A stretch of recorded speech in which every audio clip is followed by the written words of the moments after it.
Assalamualaikum warahmatullahi wabarakatuh. Nama saya Nurul Lailatul Masruroh dari Prodi PGMI. Di sini saya akan menyampaikan materi tentang konsep keadilan dalam sosiologi hukum. Untuk itu, dari pokok penting utama dari materi yang saya sampaikan adalah 1. Apa itu keadilan? 2. Keadilan menurut para ahli. Dan yang terakhir, jenis-jenis keadilan. Apa itu keadilan? Keadilan dalam hukum adalah prinsip atau konsep yang mengacu pada keseimbangan, kesetaraan, dan perlakuan yang adil bagi semua individu dalam sistem hukum. Ini berarti orang tanpa memandang ras, agama, gender, orientasi seksual, atau status sosial, memiliki hak yang sama di hadapan hukum dan diperlakukan secara adil dan setara. A. Konsep keadilan dalam hukum. Di sini, macam-macam konsep keadilan dalam hukum melibatkan beberapa aspek, yakni yang pertama, adanya perlakuan setara dan objektif terhadap semua individu, tanpa adanya diskriminasi atau pengecualian yang tidak adil. Yang kedua, hak memperoleh perlindungan hukum yang sama dan hak untuk mempertahankan diri mereka sendiri di hadapan pengadilan. Yang ketiga, keputusan hukum harus didasarkan pada bukti yang sah dan proses adil, di mana hakim atau penegak hukum bertindak secara netral dan tidak memihak. Yang B. Prinsip hukum. Selain itu, keadilan dan hukum juga mencakup ke dalam aspek restoratif. Ini berarti tujuan hukuman atau tindakan hukum adalah untuk memperbaiki kerugian yang ditimbulkan oleh pelanggar hukum, memulihkan kerugian bagi pihak yang terkena, dan membawa perdamaian dalam masyarakat. Prinsip ini mengakui bahwa keadilan tidak hanya menghukum pelanggar, tetapi juga tentang memperbaiki kerusakan yang terjadi dan memulihkan hubungan yang terganggu. Untuk yang kedua, pokok yang kedua, keadilan menurut para ahli. Keadilan adalah konsep yang telah dibahas oleh para ahli dalam berbagai bidang, termasuk filsafat, hukum, politik, dan sosiologi. Berikut pandangan terkemuka tentang keadilan dari beberapa ahli. Yang pertama, dari Aristoteles. Aristoteles mengemukakan konsep keadilan sebagai kesetaraan profesional. Menurutnya, keadilan tercapai ketika setiap individu diberi apa yang sesuai dengan hak, prestasi, dan kontribusinya. Yang kedua ada John Rawls. Rawls mengembangkan teori keadilan sebagai keadilan sosial. Dia berpendapat bahwa keadilan tercapai jika ketidaksetaraan sosial diatur sedemikian rupa sehingga memberikan keuntungan terbesar bagi mereka yang paling miskin di masyarakat. Untuk yang ketiga, yakni pendapat dari John Stuart Mill. Di sini, Mill mengusulkan prinsip keadilan utilitarianisme. Baginya, tindakan atau kebijakan dianggap adil jika mereka meningkatkan kebahagiaan dan kesejahteraan terbesar bagi sebanyak mungkin orang.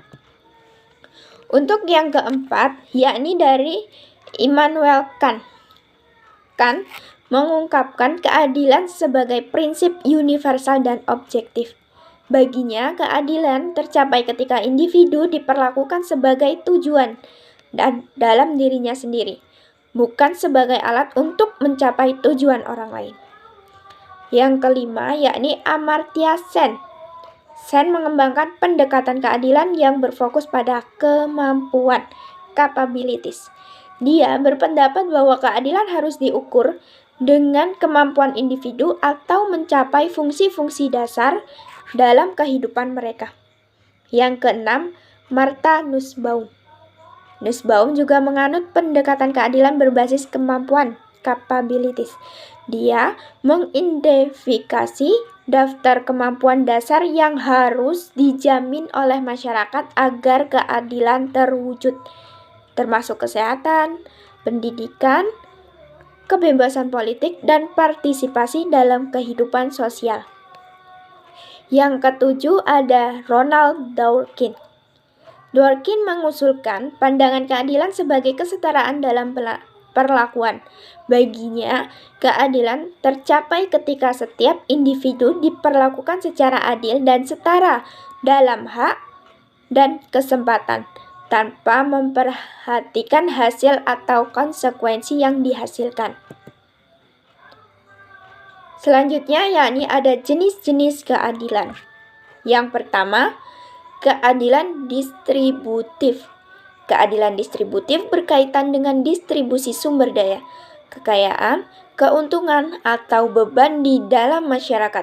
Ini melibatkan pernyataan tentang bagaimana sumber daya atau keuntungan harus didistribusikan secara adil di antara individu-individu atau kelompok-kelompok dalam masyarakat. Yang kedua ada keadilan retributif. Keadilan ini berfokus pada hukuman yang pantas dan sesuai dengan pelanggaran hukum yang dilakukan. Ini melibatkan prinsip mata ganti mata, di mana pelaku kejahatan harus menerima hukuman yang sebanding dengan kesalahan yang mereka lakukan. Keadilan distributif juga mempertimbangkan prinsip proporsionalitas dalam memberikan hukuman. Yang ketiga ada keadilan restoratif. Keadilan ini menekankan pada memperbaiki kerugian yang ditimbulkan oleh pelanggaran hukum dan memulihkan hubungan yang terganggu antara pelaku, korban, dan masyarakat. Pendekatan ini melibatkan partisipasi aktif pelaku kejahatan dalam proses restoratif seperti permintaan maaf, reparasi, dan rekonsiliasi. Yang keempat ada keadilan proses. Keadilan proses berfokus pada aspek-aspek prosedural dalam sistem hukum. Ini mencakup adanya proses, menekankan pentingnya hak-hak individu, seperti hak untuk didengar, hak atas pembelaan, dan hak atas persidangan yang adil. Yang kelima ada keadilan sosial. Keadilan ini berkaitan dengan penghapuskan ketidaksetaraan dan ketidakadilan struktural dalam masyarakat. Ini melibatkan perhatian terhadap distribusi sumber daya, kesempatan, dan keadilan akses terhadap layanan publik seperti pendidikan, perumahan, perawatan kesehatan, dan pekerjaan. Prinsip keadilan sosial mencoba untuk menciptakan kondisi yang merata dan adil bagi semua anggota masyarakat.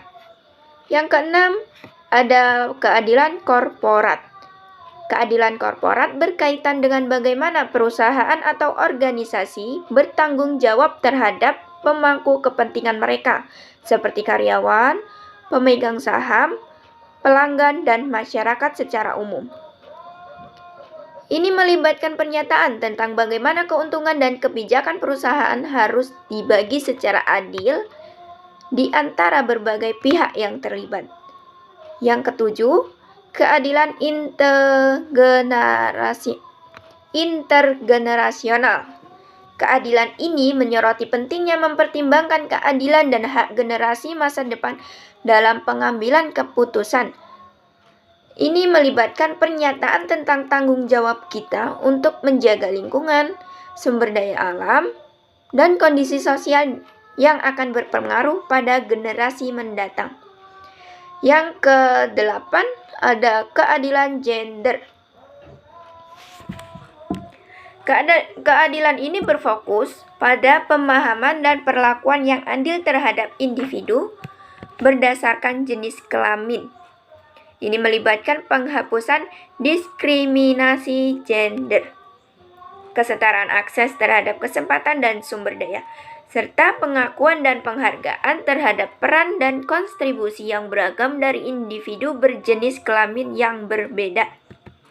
Yang kesembilan ada keadilan etnis dan rasial. Keadilan ini melibatkan pernyataan tentang bagaimana memastikan setiap individu, terlepas dari latar belakang etnis atau ras mereka, diperlakukan secara adil dan setara dalam sistem hukum dan masyarakat. Ini juga berfokus dan mengatasi ketidakadilan struktural dan menciptakan kesempatan yang adil bagi semua kelompok. Dan yang terakhir, ada keadilan global. Keadilan global melibatkan pertimbangan tentang distribusi kekayaan, sumber daya, dan kesempatan secara adil di antara negara dalam konteks sistem internasional. Ini melibatkan pernyataan tentang bagaimana mengatasi kesenjangan ekonomi global, mengurangi kemiskinan, dan mempromosikan kesejahteraan di dunia. Sekian materi yang dapat saya sampaikan dalam video kali ini. Kurang lebihnya saya mohon maaf.